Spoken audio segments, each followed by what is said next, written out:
अस्सलामुअलैकुम वरहमतुल्लाह। कुर्बानी का वक्त है।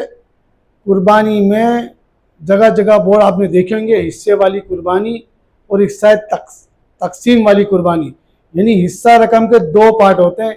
एक वो जिसको हम 7 से अगर डिवाइड करें, गुनाकार करें तो वो अमाउंट आ जाती है जो बड़े बड़े शहरों में होती है। एक है हिस्सा तकसीम जो 1200, 1300, 1100, 1500 ऐसी रकम होती है कि भाई गोश्त नहीं मिलेगा।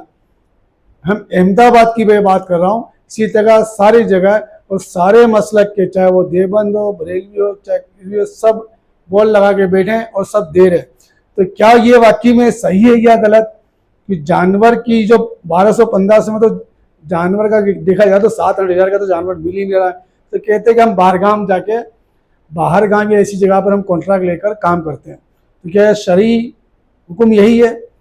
तो जो बंदा शरई हुक्म के मुताबिक, आपके पास बहुत सारे व्हाट्सएप और मैसेज आते होंगे तो उसमें आप देख लेना कि शरई हुक्म यही है कि जो बंदा कुर्बानी करवा रहा हो, अगर वो खुद हाथ से कुर्बानी ना करना जानता तो वहाँ खड़ा रहे। क्या अगर आपने जो हिस्से की रकम दी, अगर वो जो भी बंदा हो जो ये काम कर रहा है कि भाई हिस्से की रकम लेकर आसान करवाता है, तो वो बंदा अगर खड़ा हो, बोला आपके खड़ा नहीं होंगे तो बोले हम आपकी कुर्बानी नहीं लेंगे, नहीं गिनती में आएगी, तो वही बंदा हक की राह पे।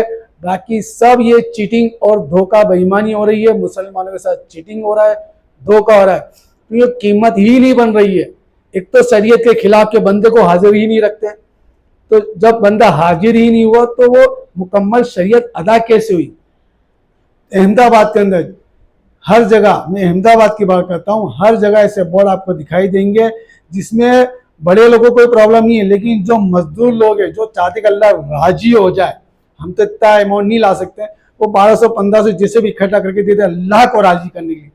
तो अल्लाह ही को राजी करना है और ये उन्हीं का बदला फ़ायदा, उन्हीं का मौलवी साहब लोग जो बैठे हैं स्टॉल लगा लगा कर वो फ़ायदा उठा रहे हैं।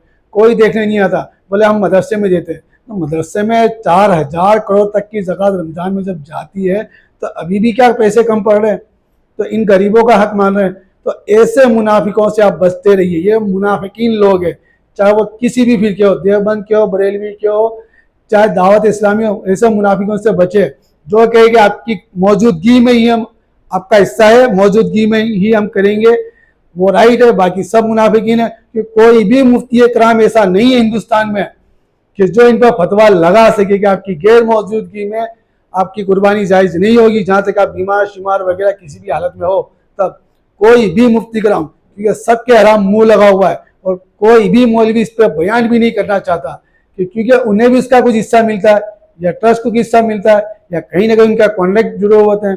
तो तमाम मुसलमानों से, हिंदुस्तान के तमाम मुसलमानों से मेरी दरख्वास्त है कि आप मुकम्मल इस्लाम को समझे, ऐसे षड्यंत्र में ना फंसे कि ये लोग मुनाफिकीन लोग और मुनाफिकीन वाली हरकत करते हैं। तो जहाँ कुर्बानी आप नहीं है, आपकी ने हिस्सा रखा, तो वहाँ खड़े होने पर कहे कि आप खड़े होंगे तभी कुर्बानी होगी, वहाँ हिस्सा रखा है, नहीं तो वो मुनाफिकीन है।